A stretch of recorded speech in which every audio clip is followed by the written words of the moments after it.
The vexing thing about techniques of prediction that rely on signs of whatever kind is that no connection seems to exist between the signs and what they signify.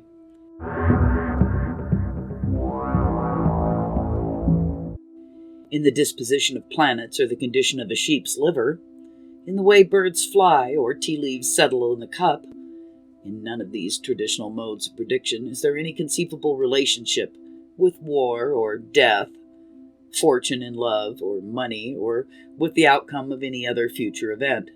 Such devices, however, are still considered useful omens. Professor Jung, Swiss psychotherapist and co-founder with Freud of 20th century psychiatry, was persuaded that such methods of prediction do produce meaningful results. His work had brought him into repeated contact with the stranger shores of the human psyche. He was aware that the lives of many people are punctuated by phenomena of coincidence and fulfilled prophecies. Jung became convinced that some linking process, distinct from causality but complementary to it, is at work in the universe, and that its manifestation is in seeming collaboration between the human psyche and that of the external world. He named this principle synchronicity, and spent much of the latter part of his life trying to explain its workings. In doing so, he was keenly aware of the difficulty of describing a non-causal process for an audience that has been deeply conditioned by extremely causal view of the world. His systemic essay on the subject, entitled Synchronicity, an Acausal Connecting Principle, published in 1952, was a heroic attempt to avoid giving the impression that the agents of synchronicity are causal agents. In Jung's view, the agents in synchronicity are to be found in what he called the archetypes of human psyche. An archetype appears to the conscious mind as a special kind of symbol. It is not conceived by the conscious mind, but rises into it fully potent, from what Jung called the collective unconscious, a repository of archetypes held in common by all mankind. Just as all humans have certain genetic features in common, so they share, Jung found, a wealth of psychological material that becomes conscious only in dreams and reveries. Examples of the archetypal figures that Jung found recurring in his own dreams, in the dreams of patients and in folk stories and myths of every age and nation, are those of the wise old man or woman, the eternal mother, the magical child, the trickster, the tree, and the mandala, a graphic pattern symbolizing the universe. Just as genes embody order, arranged in orderly arrangements of DNA molecules, and are themselves disposed in an orderly way in the chromosome, and creating orderly patterns of growth. And archetypes embody order at a psychological level, and in their presence, new order ensues. At this point, Jung's difficulty was to explain how the archetype, by virtue of its inherent order, creates order in a non-causal way.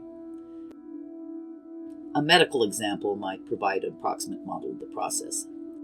Penicillin is helpful in cases of bacterial infection because penicillin molecules are a partial match for the molecules of the bacterial cell wall.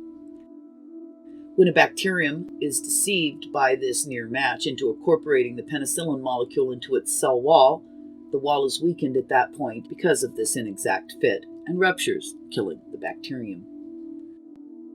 The penicillin molecule has been instrumental in the process, but not actively so.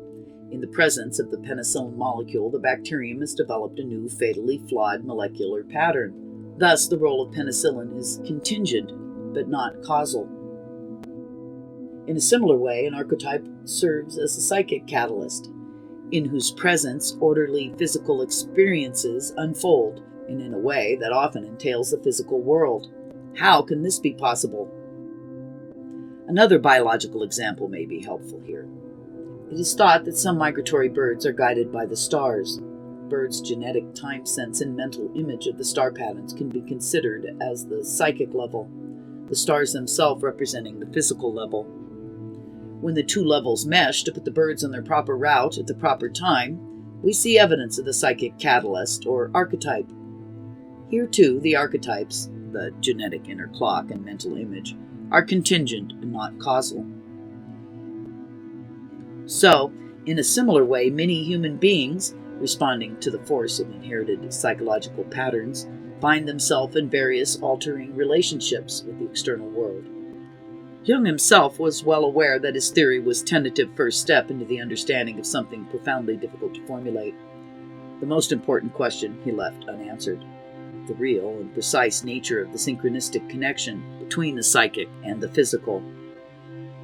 For Jung, this relationship was the psychological equivalent of a physicist's mathematical equations, and he realized that the lack of an appropriate contribution from mathematical physics rendered his theory incomplete as an attempt to account for the relative or partial identity of psyche and physical continuum. While the theory of synchronicity has not been proved right, it has also not been proved wrong, and people may have a genetic or archetypal subconscious information that is related to their seeming ability to foretell the future.